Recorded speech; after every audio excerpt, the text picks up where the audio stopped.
Pertanyaan ini penting sekali karena sering terjadi salah paham. Dalam sejarah Islam, pengusiran atau peperangan dengan sebagian komunitas Yahudi di tanah Arab, khususnya Madinah, bukan karena etnis atau agama mereka semata, tapi karena pelanggaran perjanjian, pengkhianatan, dan permusuhan terhadap kaum muslimin. Mari kita bahas berdasarkan Al-Quran, hadis, dan catatan sejarah Islam. 1. Kedatangan Yahudi ke Jazirah Arab.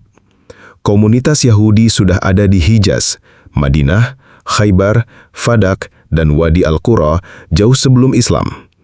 Mereka bermigrasi setelah kehancuran Baitul Maqdis oleh Romawi mencari tempat aman.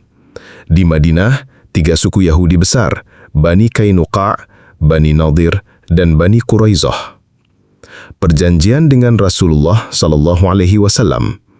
Saat Rasulullah hijrah ke Madinah 622 Masehi, beliau membuat piagam Madinah yang mengatur kaum muslimin dan Yahudi hidup berdampingan.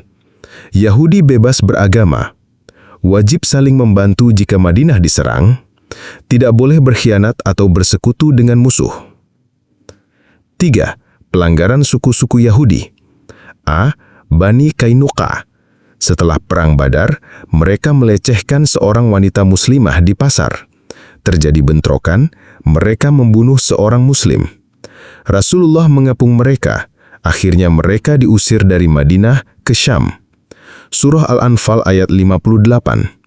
Dan jika engkau Muhammad khawatir akan pengkhianatan dari suatu kaum, maka kembalikanlah perjanjian itu kepada mereka dengan cara yang jujur, sesungguhnya Allah tidak menyukai orang-orang yang berkhianat. B. Bani Nadir.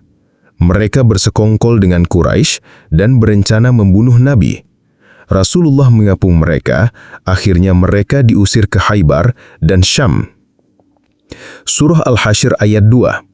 Dialah yang mengeluarkan orang-orang kafir dari kalangan ahli kitab, Bani Nadir, dari kampung-kampung mereka pada saat pengusiran yang pertama. Kalian tidak menyangka mereka akan keluar, tetapi Allah mendatangkan azab dari arah yang tidak mereka sangka. C. Bani Quraizoh. Pada saat Perang Khandaq, 627 Masehi, mereka berkhianat dengan bersekongkol bersama Quraisy dan Ghatafan untuk menyerang Madinah. Setelah perang selesai, Rasulullah mengepung benteng mereka. Mereka dihukum berdasarkan hukum Taurat yang diputuskan oleh Sa'ad bin Mu'az, pemimpin Aus yang mereka percaya. Laki-laki yang terlibat pengkhianatan dihukum mati. Wanita dan anak-anak dijadikan tawanan. Surah Al-Ahzab ayat 26 dan 27. Dan dia menurunkan orang-orang ahli kitab yang membantu pasukan sekutu dari benteng-benteng mereka, lalu dia campakkan rasa takut ke dalam hati mereka. Sebagian mereka kalian bunuh, sebagian lain kalian tawan. Dan dia mewariskan kepada kalian tanah mereka, rumah-rumah mereka, harta mereka, dan tanah yang belum kalian pijak. Allah Maha Kuasa atas segala sesuatu.